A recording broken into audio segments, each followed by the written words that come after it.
Alright guys, welcome back to Strong Successful Male. So for today, I'm going to go over an article titled, Telling Women They Don't Need Men is Hurting Their Children. Today, 1/4 of women between the ages of 32 and 38 were not married when they had their first child, compared to only 4% in 1996. And a big shout out to Bill for sending me this article. And guys, this whole article is going to go into, as it pretty much says in the title, about how this whole idea that women, mothers, don't need a husband or a father figure, a male role model for their kids is in fact hurting their kids. And I wholeheartedly agree with this. This is something I talk about from time to time, just how important it is to have a male role model, and not to mention a strong, masculine male role model for boys, but also girls. And we all know darn well where this whole thing came from, where pretty much women don't need men except for sperm, pretty much that attitude came from. We all know it. And if you're saying right now the feminist movement, well, you know what? Put a gold star next to your name on the refrigerator, because that is definitely a big part of this. Because that's been putting aside equal rights and the right to vote and to equal pay and all that. What's really been going on is essentially a war against men. And the old thing about women need men like a fish need a bicycle, that horse crap, well, it's having an impact on the kids. Okay? Now, don't get me wrong, and I will be quite clear here. Since you have so many single-parent households nowadays, and generally speaking, it's the moms that raise the children, because they almost always, the courts had them go with the moms unless they're so seriously screwed up. Those moms, there are definitely some bad ones out there. We can agree, but there's a lot of good ones too. But they can't fulfill everything. They can certainly provide for their children financially. They can love them, care for them, but it's still not the same. They need a dad there, especially boys. Boys need that male role model to look up to and to observe masculine traits and so forth, because a lot of times boys are raised by the mom. There's no guy in the picture. They start adopting feminine qualities. I've seen this many times, okay? And it's not going to help them. And there are people that would obviously not like what I talk about and say, so what? What's the big deal? Well, you get what we have out there nowadays for these wimpy guys out there. Okay, you need and if it isn't a father, you need like a grandfather or uncle or somebody like that to set the way, because you need strong masculine men to give examples to help the boys grow into men. That's the idea. Okay, that was something how things have gone forever until recently. Also, the girls need it too. The girls need to have a masculine father there that's a good father, and that way she doesn't have daddy issues down the road, and we all know the problems there. Because a lot of girls that have daddy issues, usually there's an absent father, or the father didn't pay enough attention to her, or he left when she was young, and she seeks out that validation and the love that she didn't get from her father from every guy in town, amongst many other issues. You get the point here. So it's so important. And so this article is going to get a lot more into this. So jumping into it, it starts off saying, while the judiciary battles over Texas's heartbeat law and the U.S. Supreme Court near an opportunity to defend the unborn, one pro-abortion argument insists men should be required to take care of their children and women that they impregnate. To which conservatives reply, congratulations on discovering the family. As the late Michael Novak, recipient of the Templeton Prize and renowned philosopher, once remarked, marriage, the family unit, was the original Department of Health, Education, and Welfare. Unfortunately, these days, the fundamental foundation for societal well-being, strong marriages, and intact families is crumbling at an alarming rate. And not just among the poor. The disintegration has alarming consequences for all aspects of our society. So they're basically talking about the deterioration of the nuclear family. Now, some of you might be saying, wait a minute, SSM, you're always talking about, hey, don't get married. And that's a fair point to bring up. I say don't do it because I've seen how bad things have gotten for guys.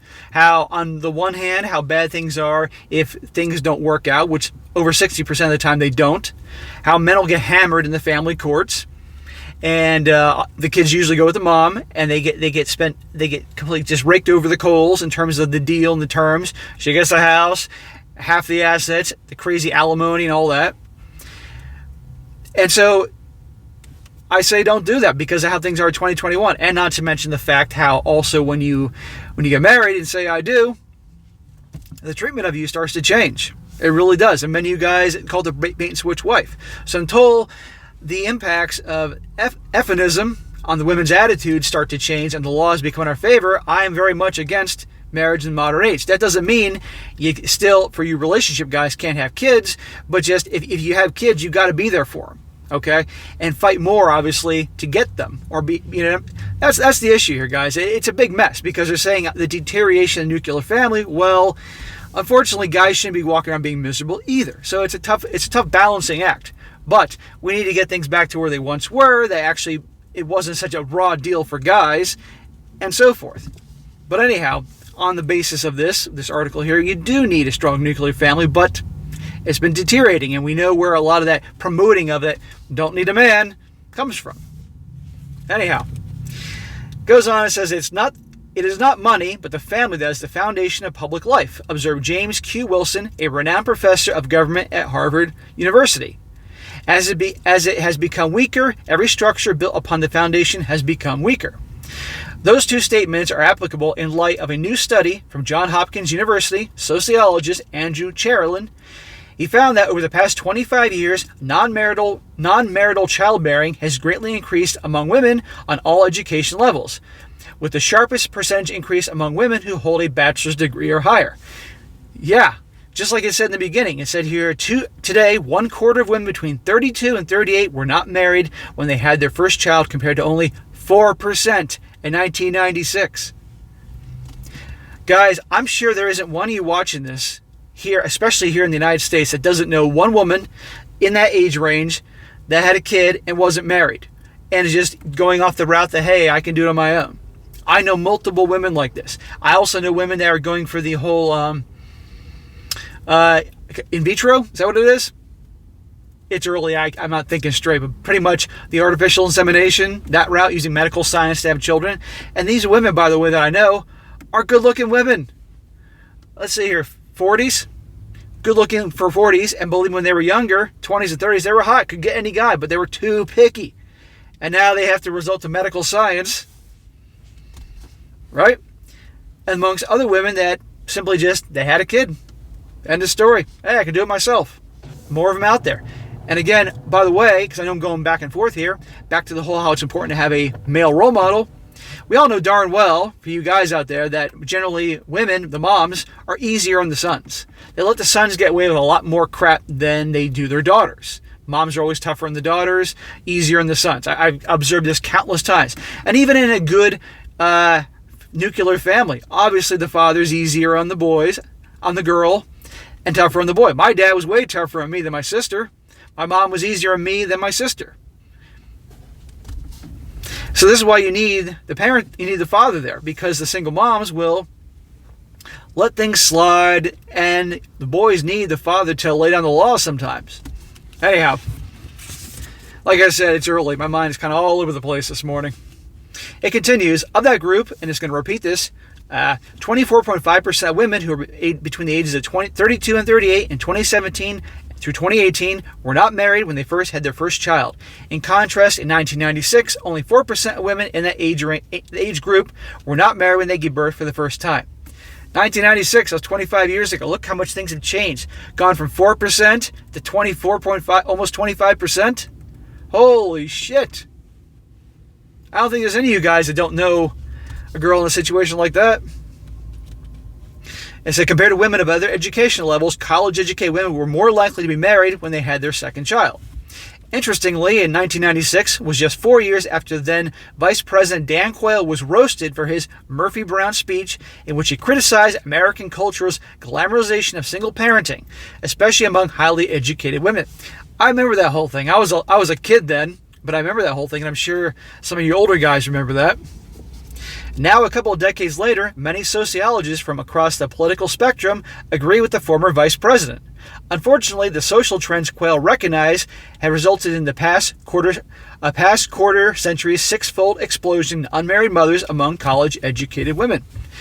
Yeah, these women I know, they're all college-educated. And since we know that pretty much most colleges either are very liberal or sway on the liberal side, no surprise there. It's amazing how the older I get, I look back and how when I was a kid, it was just like, church and all that type of stuff. It just didn't want to have anything to do with it because you're a kid and you know how it works. And then as you get older, you start to realize some of the values that was promoted in there weren't so bad after all. I'm not saying everything, but certain things. It'll be interesting to see my take on things in another 20 years.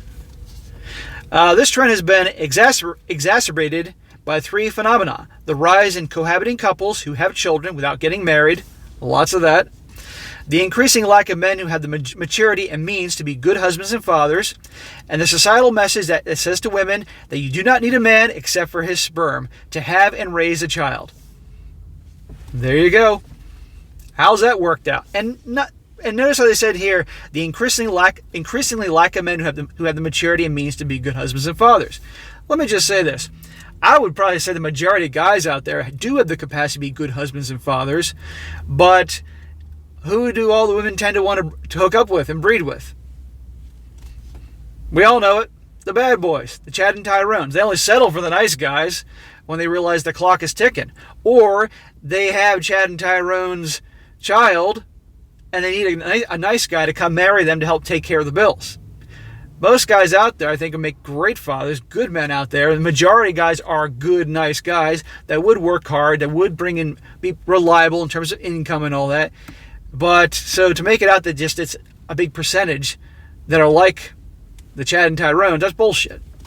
But who do women all want to hook up with? It goes on. As our society has increased opportunities for women, a good thing, I affirm, we have witnessed a decline in responsible behavior among some men, resulting in an increasing number of perpetual male adolescents who fail to launch into adulthood, seemingly directionless and unwilling to accept personal responsibility.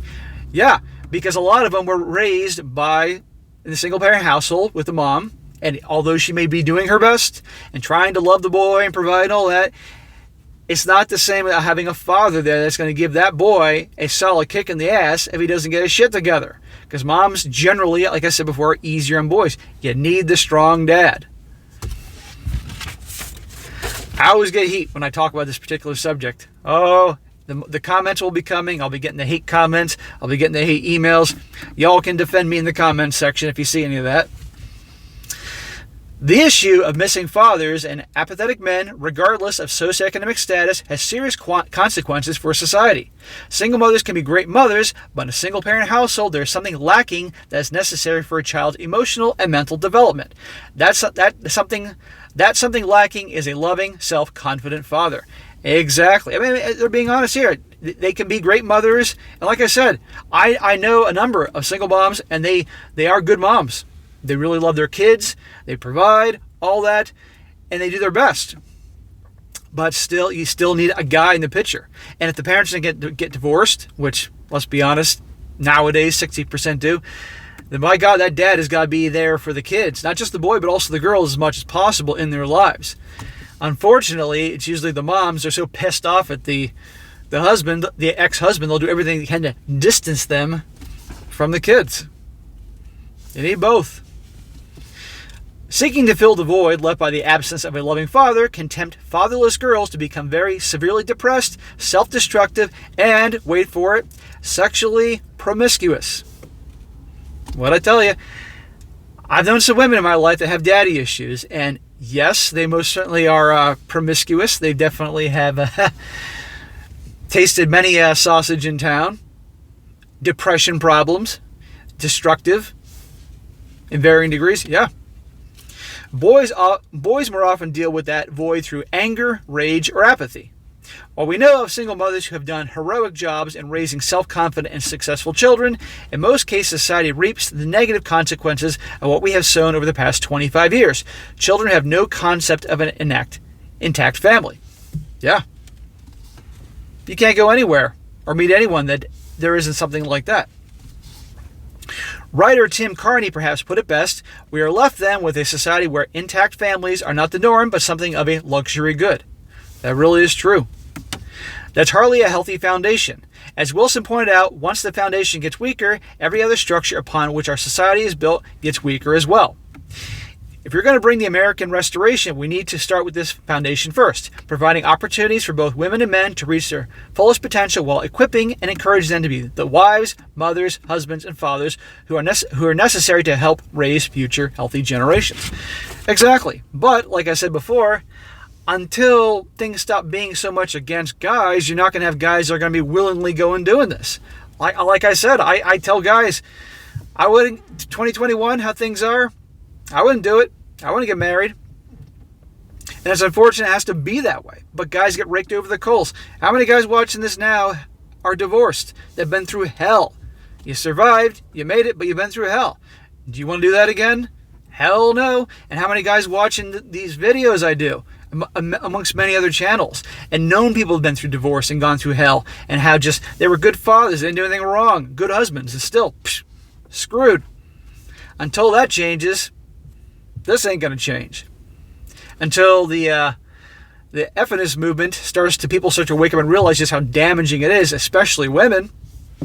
Again, more guys, But, as I said before, the young kids need a father in their lives. And not just a father. We don't need some simp father. We need a strong, old school, masculine guy. I'm talking about a guy who's a jerk. That's not what I'm talking about. But just as they say, a strong, confident male role model that helps boys grow up to be confident in themselves, strong, responsible, acting like a man, taking charge, taking responsibility. Because if these boys are raised by the single moms, and the single moms love them and are doing their best, but let the boys let things slide when they shouldn't, they can grow up to be very irresponsible.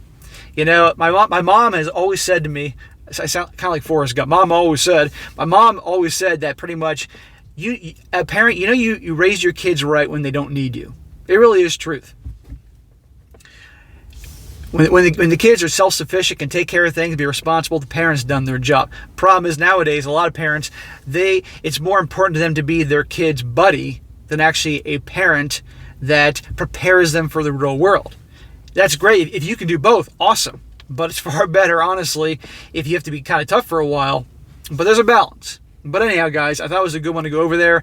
Like I said before, until things change in different areas, it's going to be a problem. But at the end of the day, boys need the male role model, and also the girls too, so we don't have what we have today. Is it any wonder nowadays so many girls are on Instagram showing themselves off, going to OnlyFans?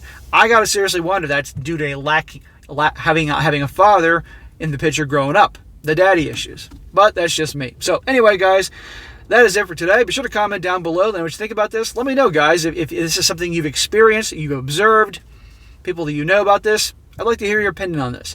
And be sure to like the video, share with your friends, and subscribe. And I'll catch you next time.